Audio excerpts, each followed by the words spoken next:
Good morning, good morning, good morning. It's Stephen Williams, founder and president of the creditrepairshop.com.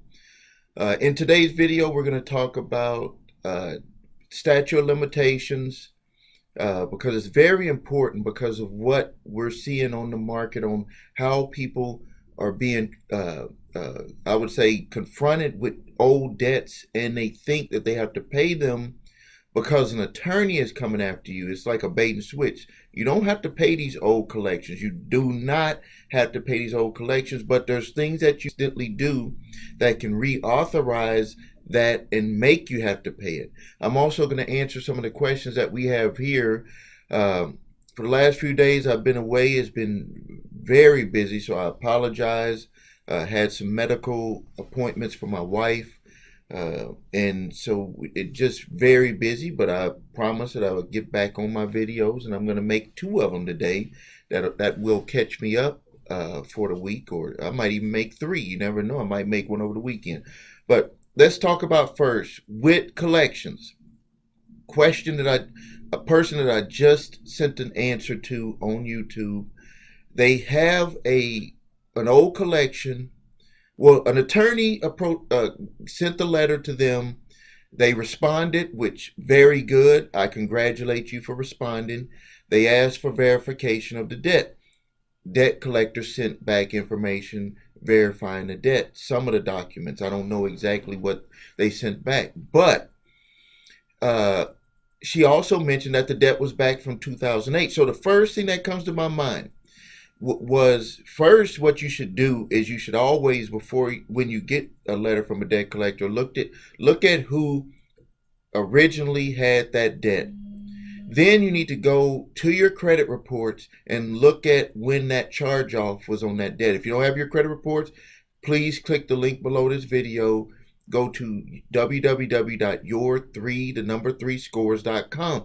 You need to get that because this is like going to be so to speak, evidence on your side if this thing gets to go to court, or you could use what's on there to stop the whole action.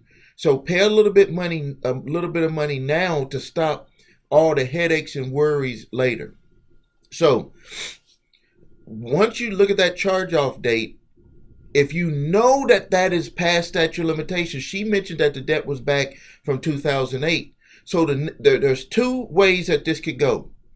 Is this a 2008 judgment where the company or another debt collector or that debt collector got a judgment and they're just finally coming around try to get the money from you? A judgment they can collect for up to 20 years. So that's why there needs to be a distinction between what type of how that debt collector is coming after you.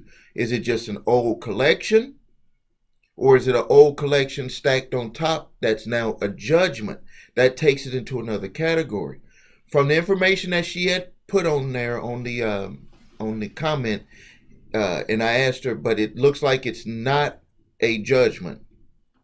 If it's not a judgment, the first thing you should do, if you didn't do what I always told you to do first before you respond to that letter, you need to see if it's past statute of limitations.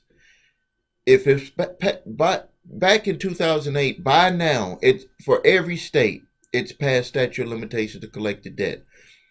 For contract law, that means that if they did not get a judgment, they cannot come after you for that money because it's past statute of limitations for contract law.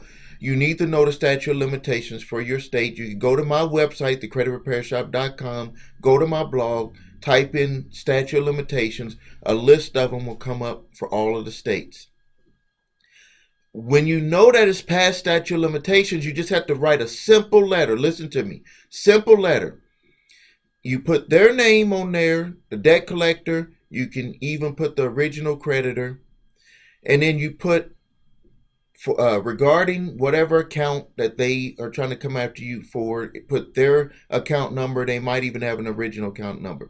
And then you put a simple statement. Don't try to be smart. Don't try to be smug.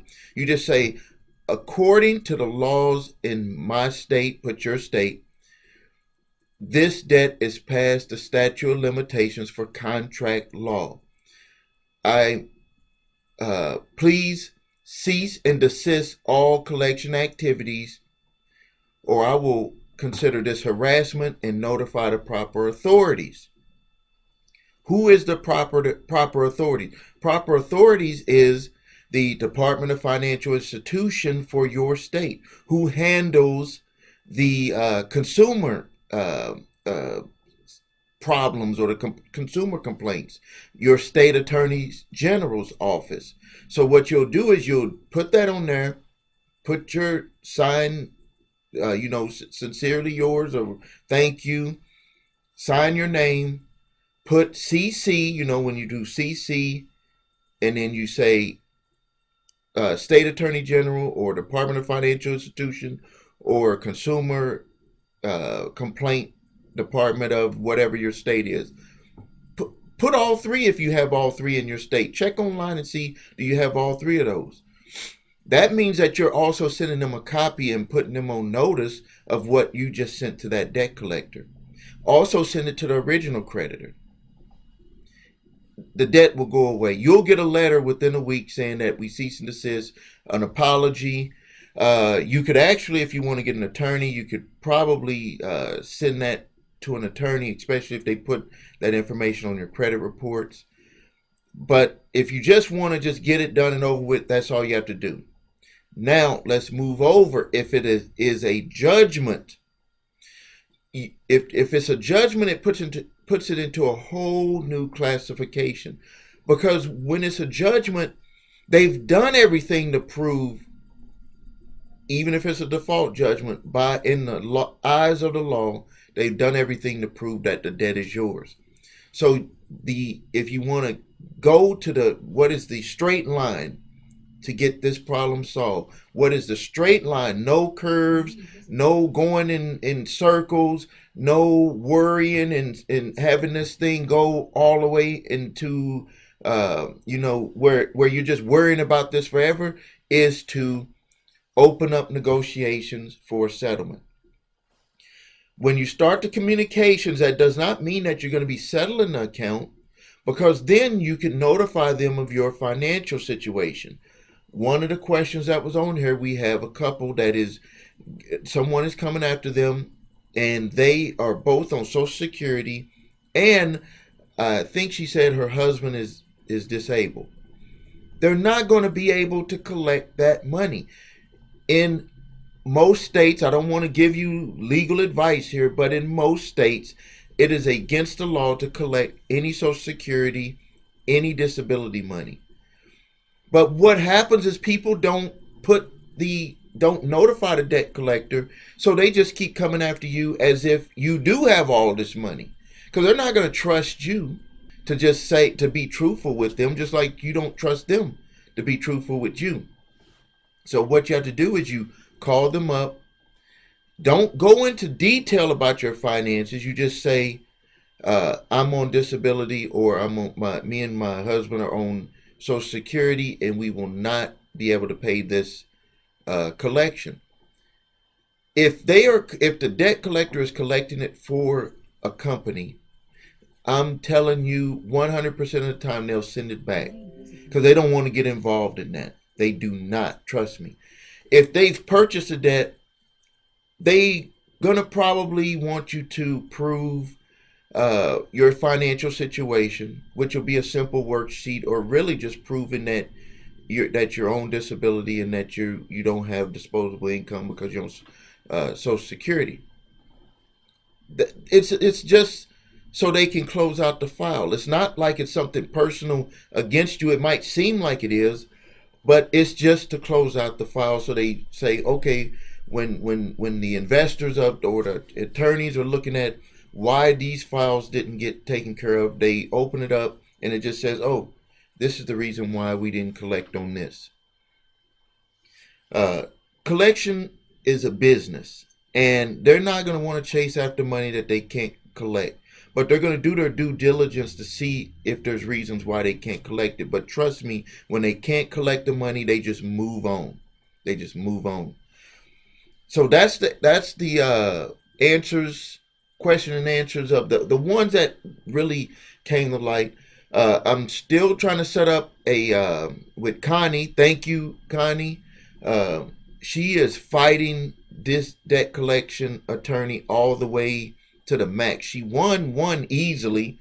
Now she's going with one where she's actually had to go to court, I think, a couple of times, and the debt collection attorney keep asking for extensions. She's going to win this one, but they're just trying to play this out to see how far they can go with it. We're going to do either a live or a recorded where she's going to give her testimonial on what she's been able to do just with the information that I talk about here on YouTube. So thank you for that. Thank you even for the feedback, even though we haven't been able to connect. And I will be giving you a call. I've just been very busy with taking care of some personal stuff and some other business stuff. So if you need help or you have questions, check out my YouTube videos, past videos. I talk about everything with debt collections, with court summons. Please subscribe to my channel if you haven't subscribed to it already. Go to my website, thecreditrepairshop.com. If you need your credit reports and scores, www.your3scores.com. All of those links are below this video. So now to close it out, let's talk about thinking positive. Let's talk about where automatic reactions, I'll pick that one. That's what comes to my mind. Because when people wake up in the morning, when I wake up in the morning, when you wake up in the morning, there are things that automatically just pop into your mind, and that's because the mind is a computer. The brain is a computer. The brain is a computer. The mind is something that we rarely know that we can take control of, that we can tell the mind what to think. And the mind puts it into the brain, and the brain is the computer. It's like you put that software into your brain. The brain is in your head. The mind is outside, and it goes into the brain, and then your brain works on it like a computer software. And if you keep putting it in there, good. I want to be good. I want to have money. I want to take care of this bad credit. I want to get rid of these collections. I want to take care of all of this stuff. I want to be responsible, fully responsible in my life. I want to become something. I am something. You put that into your mind, the brain works on it, and the body is the result, and it reflects in your life. So it's like it's steps. There's steps, and that's why people have so much trouble in their lives. That's why all of us, I'm not perfect. That's why all of us can have things that we continually have to try to work on consistently. But what I've learned is that if you try to work on it from the outside, it don't even work. It won't work. You have to work on it from the inside. But the thing is when people tell you that don't understand this whole thing about how all of this works, you think that you got to change yourself right here on the inside, and which is true, but there's a part of you that's in the universe, that's on the outside, that actually has to put the program inside. That's what I came to as an understanding. That's what some of the people that have came into my life that are my mentors have helped me understand, that that's the part that a lot of us was missing. Because you'd be like, man, I'm trying to do this and it's just not working out for me. I don't see the result. And that's because you have not put what you wanted into your mind, and you haven't played it. So the brain, which is the computer, will be playing that over and over and over again. It'll play it faster and faster and faster. When it becomes a habit, it will be on the outside. Your results will have shown on the outside. But let me tell you something that is incredible. This is incredible when you think about this. That's why what I'm learning even more is that when you want to become something, you can't say, I want to become this. You have to actually act as if. Because this is the trick. This is the secret, so to speak. When you become that person and those things are happening, you don't think of it as like you're flipping and changing that day. The change has happened over time. That's what's so crazy. Let me give you a good example. This is one, and I don't Well, I'm going to use money because money is one of the ones that everybody seems to get attracted to. And it's not because money is everything, it's because everything we do in life, or the majority of the things that we do in life, we need money. Obviously, there's way other things more important, like our health, our body, our mind, our spirit. All of that is way more important than money. And if you watch one of my other videos, we know that money, physical money, is like the lowest level of money. But your self as value equals way more money than you can ever hold in your hand. But let's just talk about money that holding in your hand. Years ago, there was a real estate transaction that I had did. But my wife and I had a goal that we're talking way back. This was a long time ago. We had a goal in our mind that we wanted to make over $100,000 in 1 month. In 1 month, $100,000. And when you think, the thing that comes to your mind is like, how can I make $100,000? What came to our mind at that time was real. If we have our businesses, and we're talking about profit in the pocket, not where you have expenses. We're talking about profit in the pocket, $100,000. So we said at that time we had our just our one business, and we were like, if we do this real estate deal, that combined with that, we will make $100,000 profit for that month. When we sold the house, like whatever month that equaled what we were making in our pocket from our publishing company, and then minus the expenses, minus paying the employees, minus everything we're talking about in our pocket, and then we put it together with this real estate deal. Minus the expenses on the property, because a lot of people don't always talk about that. There was expenses to do the flip on that property. Talking about minus those expenses on the real estate, minus the expenses on my business, and putting that together, we would make $100,000 or more profit in 1 month when that sold. But this is the crazy thing that happened. We made more than $100,000 that month. But this is the crazy thing when I look back at that day, is that when I got the check, and then I went to the bank, put that in there, I did not have the same feeling that I thought I would have had when I look back. As a matter of fact, when I got that and put the check in there, I had a mindset of, I earned this, because there was a lot of trouble that we went into with that real estate property. I actually had to post up a person to sit at the house because someone had burnt down the garage.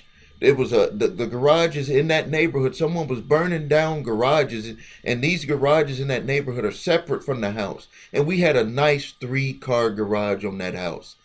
And someone had burnt ours down and some other ones in the neighborhood, and it had melted the whole back side, the siding of that house. So I ended up having an extra expense of putting a person to just sleep. Well, he might have slept, but he was in his car at the back of that house until it sold. The house was under contract, so it already had a buyer, but we had to fix all of that stuff. We had to redo the garage, all types of stuff. I would have made even more money if I didn't have to go through that, because insurance, there was a deductible that they made us pay. But when I got that check and then took that to the bank, and I had made more than $100,000 in 1 month, I did not have the feeling that I thought I would have. And that's because I had became a person that would make $100,000 in 1 month. And that's what I'm trying to get across to you, is that when you become, the secret is, if you want to lose weight, think the mind, I'm a person, not I'm going to lose weight. I am that weight. Visualize yourself already have lost that weight. Visualize the new you. Visualize what you're going to look like, what you're going to eat, what you're going to be, everything. And you will see that the day that happens, you'll look back and say, it was, number one, it wasn't as hard as I thought, because you became that person. You make, a lot of times people don't even look back because they're too busy being that new person. They forgot about what they were worried about 4 or 5, 6 months ago, 4 or 5 years ago. They forgot about it. And that's what had happened with me. So what I do in my life, this is, look at this. Remember I told you I write down every day what I'm going to do, and I cross it off. And when I do this, this is what proved to me years ago when I started doing this, that we can all do a whole bunch more than we think we can do in one day. I understand if you work for someone, then it cuts that down. But if you really look at it, you got a full day. We could get a lot more things done. And part of this is to work on yourself. Part of what you do throughout the day is to work on yourself. So what I do when I first wake up in the morning is you start to feed your mind. Feed your mind what you want. And then your mind feeds that into the brain. The brain puts that into the body. And the results start to materialize on the outside. Friends, family, yourself will try to put roadblocks in the way to stop what you want from happening. Things will come into your life that will seem like, why did that happen at this time? Those are all tests. Those are all little bitty hurdles. Don't let them worry. Keep your eyes focused on the big picture. When it comes to dealing with debt collections, think about this. When it comes to dealing with debt collections, if you solely focus on the outcome of what you wanted, would all of that other craziness in the middle really matter? Would all of that other craziness in the middle really matter? But for some reason, we tend to get so focused on the craziness in the middle. I'm not saying don't take care of the craziness in the middle. I'm not saying don't take care of that. What I'm saying is you have to focus on the goal. The goal will materialize from all that craziness in the middle. Your goal will materialize different than someone else's goal because you focused on your ultimate goal. We get what we want. We get what we think about. In some sort of some way, form, or fashion, you will get that. So you might as well start focusing on the goal. For everything we want in our lives, start focusing on the goal. Let the little stuff in the middle work its way out. Because if you focus on the goal, you're going to get a different outcome than what someone else got. So I'm going to end it here. If you haven't subscribed to my channel yet, please subscribe to it. Please visit my website, thecreditrepairshop.com. If you need your credit reports and scores, www.your3scores.com. Links are below this video. Thank you and have a great day.